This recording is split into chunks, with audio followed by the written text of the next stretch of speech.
the Principality of Monaco, the glamorous and prestigious heart of the racing world. The Turntables crew has flown into this stunning city to film an exclusive interview with two extraordinary figures, Ludovic Pezé, the visionary founder of Motors Formula team, and Fabrice Pantani, his remarkable driver. Our venue is the exquisite ProTech Center, a spa for cars. Here the team cleans, renovates, protects and customizes vehicles of all shapes and sizes. It's the perfect backdrop. Join us as we sit down with both men to explore their journeys, challenges and vision for the future of racing. Brought to you direct from Monaco, let's dive into the phenomenal world that is motorsport. Fabrice, driver, it's really a special sport, a special role, a special purpose. Where did it all start for you? For me, motorsport is important in my life because I started very young. It's my father who gave me this passion because he was a rally car driver too. And for me, it's all of my life. I drive the special car, racing car. I like cars. So what was it kind of like being the son of a driver? What was it about seeing your father driving? I think he did rally car, right? Yes. What was it about that drew you to it? Was it kind of seeing him in that role, or was it the kind of the speed, the noise? Yes, for me, it's to drive. First, to drive the best car, the nice car, racing car, the speed too, and to be the best. For the win, always. I drive for the win, always. So the win is what kind of captured it? Yes, it's my goal, my life. What kind of developmental journey did you go on? How did you go from like the beginning? I'm guessing you started with karting.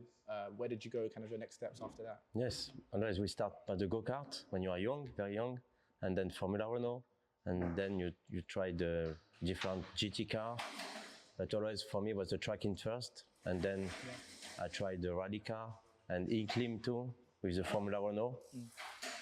And to finish for Formula One Classic is the best for me.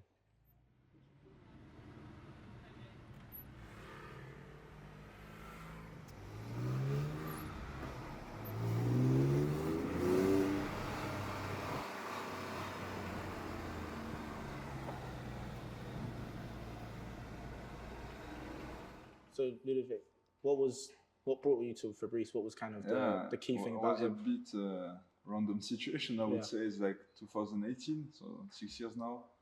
And we had a friend come and say, hey, there's a guy in Monaco looking for someone to help him to manage, to drive Monaco Historic GP in Formula One. Yeah. So as you know, Monaco is really hard. And so you cannot be focused on like managing your own team and driving a car. And then I say, hey, maybe it's worth to meet Fabrice. Yeah. So I went to meet him and it was like, we discussed like 1 hour or two and then it was clicking. Said, deal done, let's go. Yeah. And that's how it started with.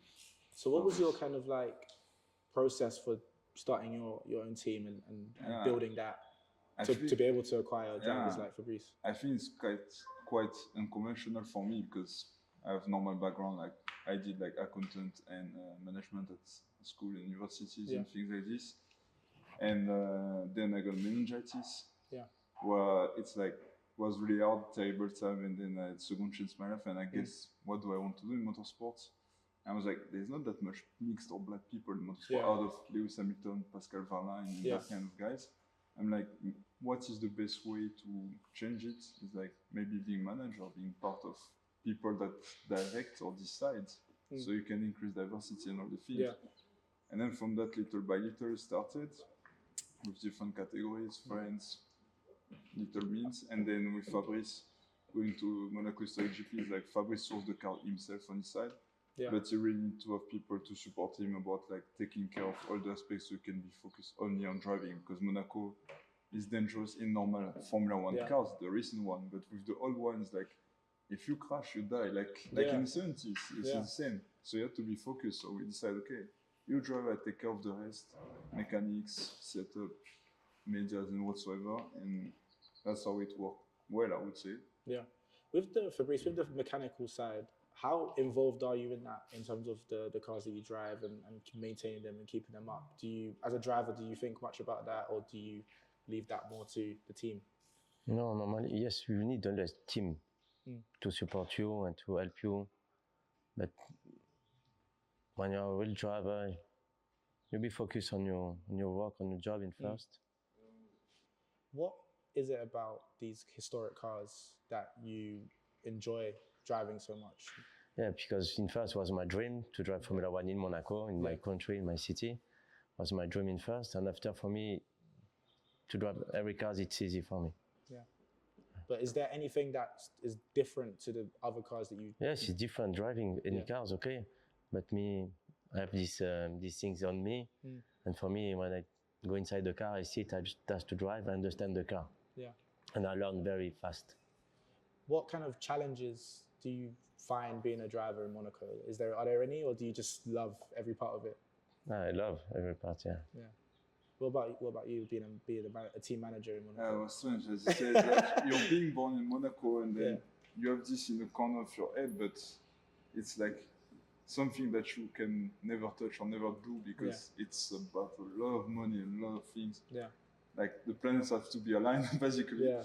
And when it happened, I didn't really believe it's going to happen, and then I switched to work mode, meaning I know what I have to do.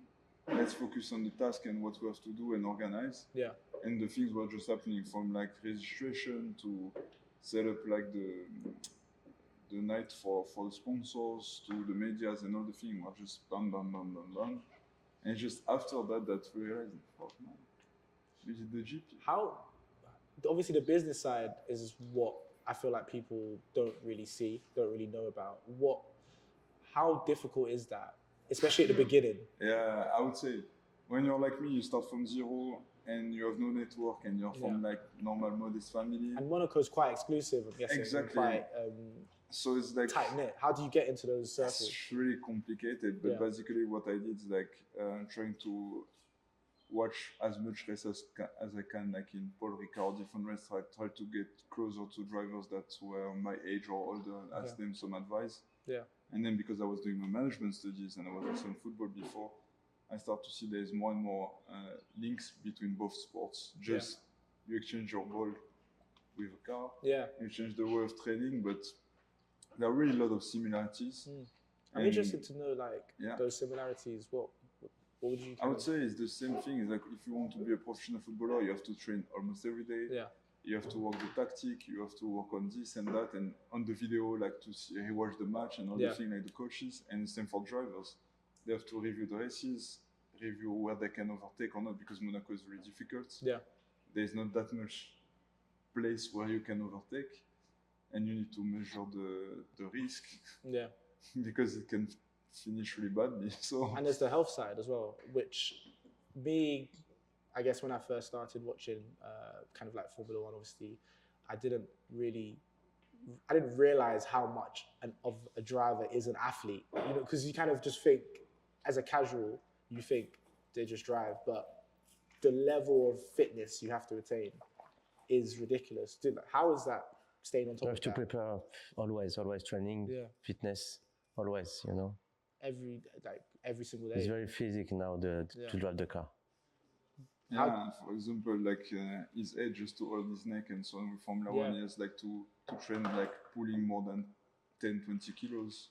Yeah. And that kind of thing. Now there's special equipment tools and that kind of thing that you can see on easy stuff. I posted about that. And simulator as well. Yeah. But like the thing is like when you drive historic cars like he did in Monaco, it's like the simulator is not really accurate because it's accurate for the modern ones. Okay. But because the old ones there's no CPU or no computer in the car, it's like all the feeling. So that's why he has to be very good because he is basically the driver and the CPU of the car. Yeah, of course. We have to learn the car for 2 days, training with the car before the race. It's normal to learn the car. Yeah. To feel the good feeling with the car in first. And how new is the simulators? Like, is that a new development in motorsport, or has that kind of been around for quite a while now? I think simulators you can find out like first simulators I think from the 60s. Oh really? But it's really like old style and something look like really funny. Yeah. But the seriousness of the simulator started in the 90s with the good computers and that kind of thing, and now it's really accurate. Like you can put someone in a simulator, and then if you compare the simulator lap time and the real lap time, it would be 1 to 2 seconds faster in the real car because it feels the car. Yeah. But it's really close nowadays. That's really interesting. I'd like to go back to the point that you compared with football. I feel like obviously you said there's lots of similarities. The difference is that it's team sport. Obviously, motorsport is a team sport, but it's focused on one sports person, if you like. What is that kind of like? What challenges do you face there, just dealing with individuals as opposed to kind of a wider connected team? I think for me it's easier in motorsport because in football, like you have a team, let's say 11 players or even 15 with the replacement and so on, and you have to manage all these people. Yeah. While sometimes it's not that easy, so your focus is spread on 15 people. While in driving, depending on category, if it's doing like Formula One, it's like one person. Yeah. If you're doing endurance races like GT or prototypes, like 3 drivers, 4 drivers. Yeah. So your focus is much more narrow. Yeah. Meaning you have much more, you pay much more attention to the details. While in football, it's almost impossible. You need to have like home assistant coach and all that kind of things. So. Yeah, and how about like finding opportunities for your drivers? How tough is that? I mean, it's really tough nowadays because the more we are going in time, the more the motorsport is getting expensive. Yeah. First of all, as you say, it's really a restrained world and really close world. So to make your own path and your own way in it, it's like you have to do the things differently than the others. Maybe, I don't know, the way of being, the way of driving, or also social networks and all that kind of thing where like it's more marketing now. Before it was based on performance, like you're the top, oh, this guy is good, let's bring him. Now it's like, hey, maybe they would rather check your TikTok or Insta before how many followers you have, how much, that makes sense. Yeah. Just to kind of segue into something different, is Monaco your favorite track? Is that? Yes, it is. Yes, of course. Is there any others that you've driven? I like all the track of the world. I like. Yeah. I have to Dubai, I have to Italy, to Germany, to England. Yeah. But Monaco is Monaco. For all the drivers of the world, Monaco is the best.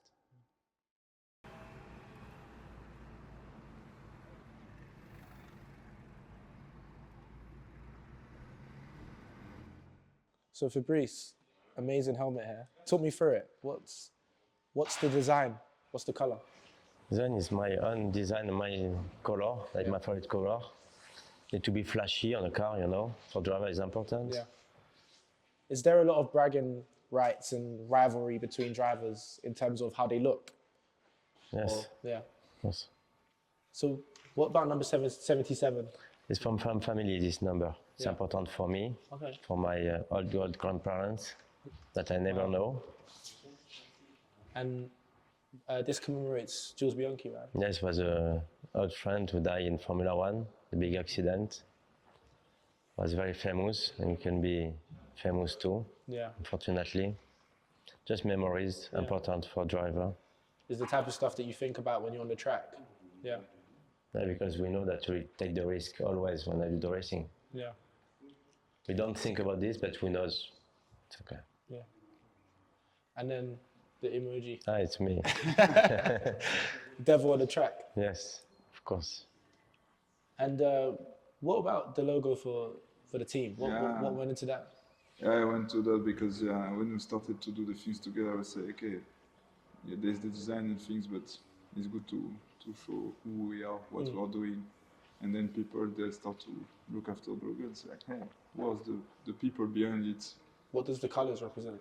Basically, how it started was like the color of Mauritius because I'm French half Mauritian. Yeah. So that's how it went. And then I was like, for people that knows it's Mauritius, they will always like, hey, this is cool. And for people that doesn't know, they will just say, hey, nice colors. So that was the good compromise of having it together. It's really light. It's more lighter than I expected. Yeah, it's like a special F1 like specification. That's why it needs to respect a certain weight. And also the price of protection. That's something that was made after the Felipe Massa accident in Hungary. Yeah. And then all the drivers have to have new model of helmet to reinforce the front of the helmet in case of impact and that kind of things. So do those kind of safety rules just trickle down? Exactly. So interesting. And now what about this trophy? Let's talk about that. This trophy was my best race of my life in Monaco Kart Cup in 2006 when I win in front of a lot of team and a very famous driver, Formula One driver before. Wow. Was my best, Good memories in Monaco always, from Monaco. So what kind of advice would you both give to young drivers coming up who want to either go into the business side of motorsport or onto the track? Like what tips would you give them? Good question. Quel conseil tu donnerais Tu à un réponds jeune pilote? Aujourd'hui, It's it's difficult to give the good advice for the driver, you know? Yeah. When you have the chance to have money, parents, and something to help you, Yeah. it's the best way. Other way, you have to fight, believe me. Yeah.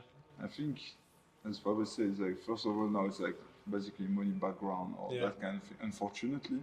Yeah. But there's more and more initiatives like trying to discover and touch like untapped markets and people that have interest, but they are like from minorities and thought maybe like me at the beginning, oh, I would never be able to enter this world because it's not for us, and you don't see that much representation.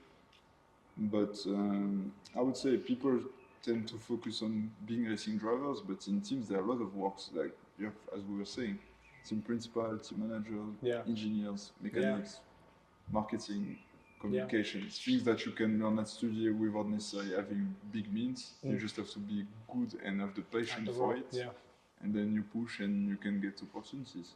So what kind of work are you doing? Let's talk about that. I know you're doing a lot off the track, outside of the team, to try and increase that kind of inclusivity, should I say. Do you want to talk a bit about the work you do with F1 schools and Drive for Us? Yeah, yes. Basically, F1 School is a program, official program Formula One, is to interest the children with the STEM, and also Formula One universe, and depending on the age, then try to make them build a miniature Formula One car. And for the students, is like for the kids, it's like in paper. Basically, you just assemble the paper car.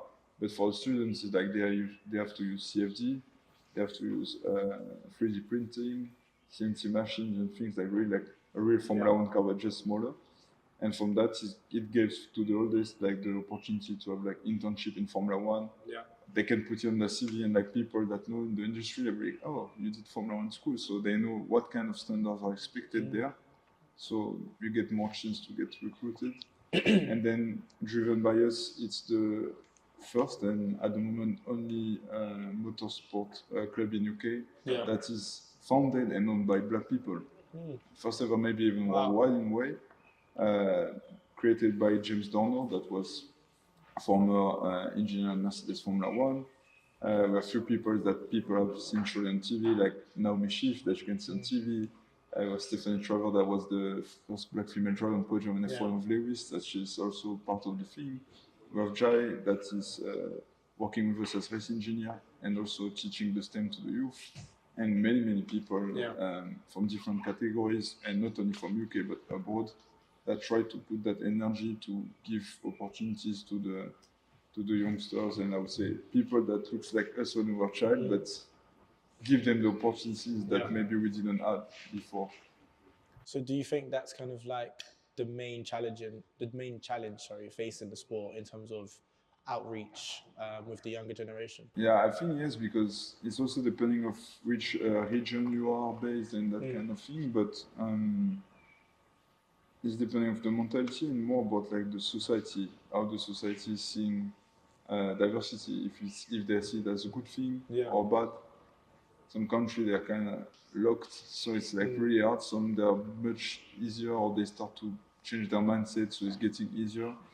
So I think that's an interesting challenge, and I think at the end for me it's not a question of color whatsoever. It's just that if you're good in something, why you should not get the opportunity at least to get a try? Because I guess that's kind of the main way you learn if you can actually do it is by trying. Exactly. So if you don't actually get the chance to attempt it, then how could you ever possibly end up there? Exactly. No, it's really interesting. I think more generally though, like how do you feel about the health of motorsport at the moment in terms of like globally? Do you think things are going in a good direction? Or do you think, I know there's a lot of criticism around like the way races are becoming kind of like a bit of a circus or show. Do you like that? Do you think that's a good thing? Or do you think there's challenges? I think it's really spreading more now in the US market and the Middle East, where it's really growing a lot Yeah. since like Liberty Media bought the Formula One. But the counterpart of it is like it's also benefit for the other categories that are maybe smaller. It's like you can see now Verstappen watching like the GT category, so it's get more exposure to them as well. Yeah. And it's more accessible for the fan and also for drivers because it's less required in terms of budget.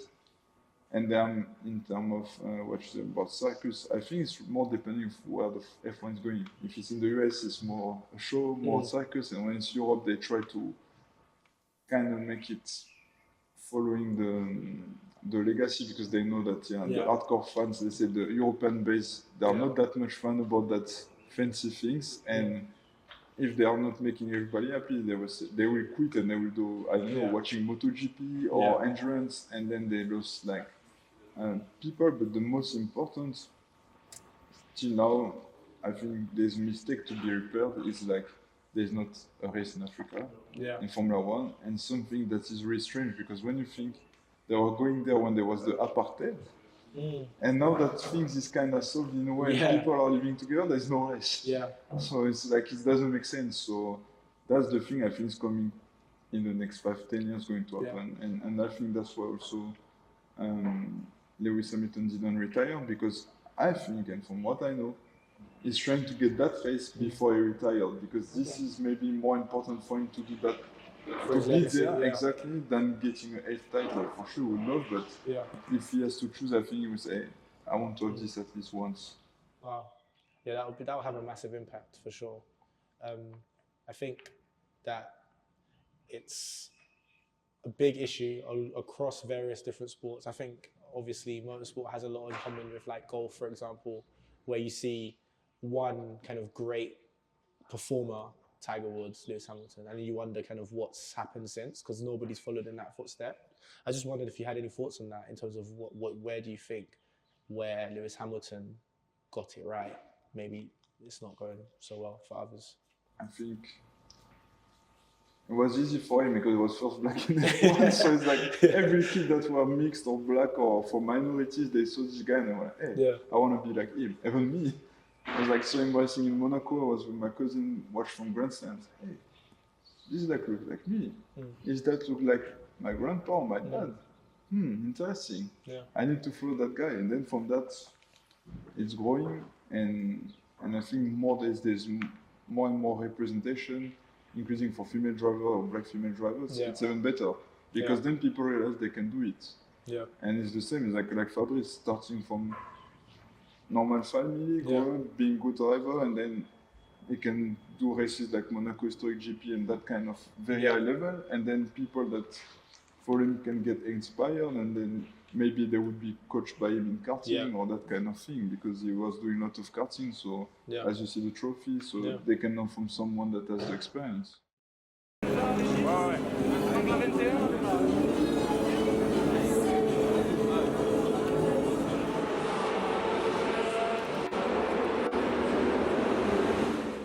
Just to end the interview, I would like to talk a bit more about what you guys do off the track. You're producing the movie, right, which you starred in. How's that? What was that like? It was a funny conversation, very funny ones. Like I have a friend coming to me say that he's a writer. He wrote some books and so on, and say, "Hey, I want to do a short movie out of one of the novels I wrote." Okay, send me the script and the story. I'm like, "Hey, that's nice." And say, "Yeah, I feel that in the story you can add some stuff." I say, "What?" I say, "Yeah." He say, "Yeah, you know, I wanted to film in the Côte d'Azur, have nice sun and kind of thing." And say, "Yeah, you want to film Monaco, but if you film Monaco, everybody think about F1." So, and then we got that talk, and I said, "What do you think?" And he said, "Yeah, F1 is good thing." And the fact that we did Monaco Historic GP as well, we kind of put the dots together, and then we said, okay, I think we started to talk about it like 2 years ago, and now it's getting for real. Wow. So it was a lot of work for them to put together the team to produce the movie and all the people that are required for this, including the actors. Then on my side to get sourcing the Formula One car, all the authorization, all that kind of things. Also, Fabrice to see when he's available to to play the role of the driver, to make it as more realistic as possible. Like that's why when people will have a look about this, they will not see something strange. Like everything that is in the box or around is more or less what's happening for real. So that's the thing. And then when they ask me, oh, we need someone, an actor or someone to play the racing driver, it's like, okay, we're Fabrice from Monaco, he did the Style GP. When we have to move the car, do that thing, an actor will not know how to drive or direct the car, how to do the thing, while Fabrice used to do that. So it's gain of time, and it's realistic the way we go in the car, whether we go out and all those kind of things. And that's how it happens. How did you find It was it? easier. Easier for me. Walking It's like my apart. habit, you know, when I drive, I go. You do it with your eyes closed. Yeah. And just to speak after, it's easy too. No problem. And Well- that was the funny part as well, is like I was supposed to be on the producer of the movie. And then they say, yeah, but we need to make realistic, so we need a team manager and that kind of thing. And then they say, you do, it's your job. So, okay, let's go. So it was a lot of improvisation, but I think at the end, the results would be good. I think it was really interesting because the pit lane was kind of close, so people can walk along. And many tourists were surprised because they just walk in Monaco and then they see a Formula One team, they see the car, they see the guys filming, they're like, wow, those guys, which kind of movie, what's happening? And it was really good. And then the day after, like, got first page of newspaper in Monaco. It's like, I'm like, okay, we made something big. We didn't really realize, still don't realize, but I think it's going to be more in Cannes with maybe the first season, that kind of things. And then later on, also doing out of track, doing some music. Fabrice is doing more like, I would call it action man, like doing jet ski and all the thing with adrenaline, like adrenaline junkie, jet ski. When do you have a release date for? Not yet. It's supposed to be next year because we still have to film some scenes in September. Okay. And then the time of post-production and all the things. So I think from next year we'll be displaying in different festivals. Just now in Cannes, maybe there will be a short teaser just to give an idea of the scenes that we shot in Monaco. But just to give an idea, it was something really crazy because last big movie that did that kind of thing in Monaco, it was Iron Man 2. Yeah. So we passed after Marvel, not with the Marvel budget and that kind of thing, but we managed to do it. So kind of proud of it. And I'm just looking forward. And then me, it's more about artistic side, like doing music production, so with friends and my brother, Fabrice, more about cars, like car events, or even what we are doing, Fabrice is doing a lot, is like going with his car behind to charity events for kids, like trying to raise funds for sick kids and that kind of thing. Or passenger lap with sick kids like he did last time. And for them it's very special because first of all they go in sports car, and when they know he's racing drivers, like all the kids were queuing and say, I want to be with Fabrice, I want to be with Fabrice. So it was a really good thing. Wow, amazing. Well, good luck. We'll be watching. Can't wait to see it. And thanks so much. Thank you. Really Thank you so appreciate it. much. It's been a great conversation. Thanks,